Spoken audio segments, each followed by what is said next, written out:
First episode opens outside Havenhurst University in Abbotsville, Maine. Reacher drives up to the vinyl vault in a blue van. He grabs a milk crate of vinyl records from the back. Inside, the proprietor and a friend are debating the best song on the subject of water. Reacher disagrees with Surfin' Safari because it's a ripoff of Chuck Berry's Sweet Little 16, impressing the store's owner. He takes a look at the records Reacher's looking to sell and is skeptical they'll move. Outside the store, a tan pickup revs its engine. Looking out the window, Reacher sees the driver staring intently at a black sedan parked further up the street. A young man leaves the Faculty of Arts building and gets into the sedan. Reacher watches as the truck's driver accelerates and rams the sedan, pushing it sideways until it smashes into a light pole. The airbag deploys, knocking out the sedan's driver. The truck's driver gets out, carrying a weapon. He breaks the sedan's back window and drags the cowering young man out. Reacher comes out of the music shop with his gun in hand. The kidnapper sprays the street with bullets. As he tries to make a getaway, Reacher steps out in front of the truck, firing on the tires. The truck veers into a line of parked cars. The kidnapper gets out to fire at Reacher, but Reacher shoots him in the chest. Reacher grabs the young man from the passenger side, promising he's not going to hurt him. They get into the blue van. A man in a suit yells out at them, and Reacher instinctively shoots him in the chest. He falls to the ground, revealing a police badge in his hand. The young man states, "You shot a cop." Reacher looks shocked and says he didn't know. He thought the man was pulling a gun. With urgency, he shuts the passenger door and insists they gotta go. On their way out of town, Reacher asks the young man why people are trying to kidnap him. A campus police car with sirens blaring pursues them. He evades them, but tells the young man he needs to find a new ride. They pull in behind a factory. Reacher hotwires a car in the parking lot and tells the young man to call for a ride. The young man begs him to take him with him, or to take him home to his wealthy father.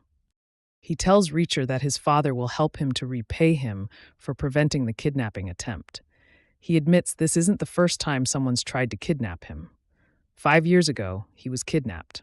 The kidnappers cut off his ear. Reacher asks what his father does that he'd be the target of kidnappers twice. The young man says his father just imports rugs. However, there's generational wealth. The young man introduces himself as Richard Beck. Reacher tells him to get in. They drive to a remote seaside mansion. A very big man guards the gate. Richard addresses him as Paulie and says they've called ahead to his dad. Paulie insists Reacher get out of the car. In the car, Reacher asks if Paulie's always that rude. Richard states that he does whatever he wants. Reaching the house, Richard takes Reacher to the kitchen, where the housekeeper offers to make him a plate. A man walks through and says Reacher doesn't have time to eat. Richard's father wants to see him immediately and alone. He walks out carrying a plate of food, and Richard tells Reacher the man is Chapman Duke, head of security. Reacher finds Richard's father, Zachary Beck, in his study. He offers Reacher a drink. Reacher doesn't take it. He offers Reacher a seat. Reacher doesn't sit. Beck asks him for details about the kidnapping attempt. Reacher tells him the bodyguard wasn't any good at his job, not noticing a pickup that out of place in a college town. Beck asks how he noticed. Reacher reveals he was military police in the army. Since then, he wanders, picking up extra cash wherever he can. He tells Beck that he just needs a place to lie low until the heat from killing that police officer lessens, and he can hit the road again. Beck points out that sheltering him is a big favor to ask, but he says he'll think it over. He calls out for Duke to escort Reacher back to the kitchen for a bite to eat. Reacher picks up the scotch glass on Beck's desk by the tips of his fingers. Putting it down, he tells Beck he gripped it firmly so they'll have a clean set of prints to run. Beck nods his acknowledgement. Duke examines Reacher closely as they walk to the hallway. They pass Richard's room, where he's busy painting. Reacher goes to check on him and takes a look at the many paintings around the room. He asks where Richard's mother is. Richard tells him she died when he was 4. Duke receives a text and tells Reacher that Beck wants to see him. Instead of going back to the office, Duke takes him to the carriage house where Beck and Paulie are waiting. Beck informs him his escape made the news, then reviews the intel they have from running his prints. Paulie isn't impressed with his military record. Duke reveals Paulie was in the army too, and doesn't like officers. Beck offers Reacher a job. But first, he has to play Russian roulette with his revolver.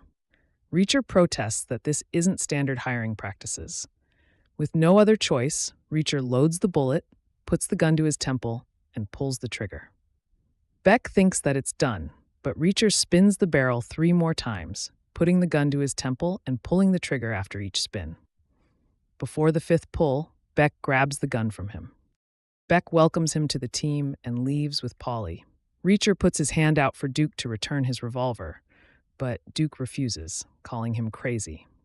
When Reacher claims to know that the bullet was a blank, Duke aims the gun at the cans of oil on the counter and pulls the trigger until it fires the bullet, putting a hole in a can. Reacher asks what they would have done if he'd killed himself. Duke says the same as they did with the last guy and leaves. Reacher notices the oil is draining through the floorboards before Duke yells at him to get moving. Duke shows him to his room and informs him that he'll be locked in until morning because he doesn't trust Reacher. After sweeping the room for listening devices, Reacher pulls a phone out of the heel of his shoe and makes a call. "I'm in," he tells the person on the other end. Flashback to days earlier. While having a coffee outside a cafe, Reacher notices a teen casing a woman's purse. He interjects and gives the kid $100 and a stern talking to. As they're wrapping up, Reacher spots an Asian man across the street and gets very serious. The man gets into a car and drives away. Reacher memorizes the license plate number and then demands the kid's phone. He calls the 110th Special Investigators and talks to Warrant Officer Powell. He gets Powell to run the plates, but the website is down. Since he's using a borrowed phone, he gives Powell the information on where he's staying, the Yorkie Motel. Later, at the motel, federal agents come banging on Reacher's door. Rather than opening the door, he escapes out the bathroom window. Agent Susan Duffy waits for him around the corner. They sit down by the pool to talk. The agents that banged on the door, Villanueva and Elliott, join them. Duffy and her DEA team explain that they found out where he was staying from Powell after they threatened him with obstructing a federal investigation. They believe that a rug import business called Bazaar Bazaar is a cover for a drug smuggling operation. When Reacher had Powell run the license plate, it alerted them as that car brought the Bazaar Bazaar proprietor to a meeting with a drug kingpin from L.A. Elliott shows him pictures of Zachary Beck and Paulie meeting with a third man. Reacher doesn't recognize any of them. Duffy concludes he saw someone he knew get into the car that he wants to track down now.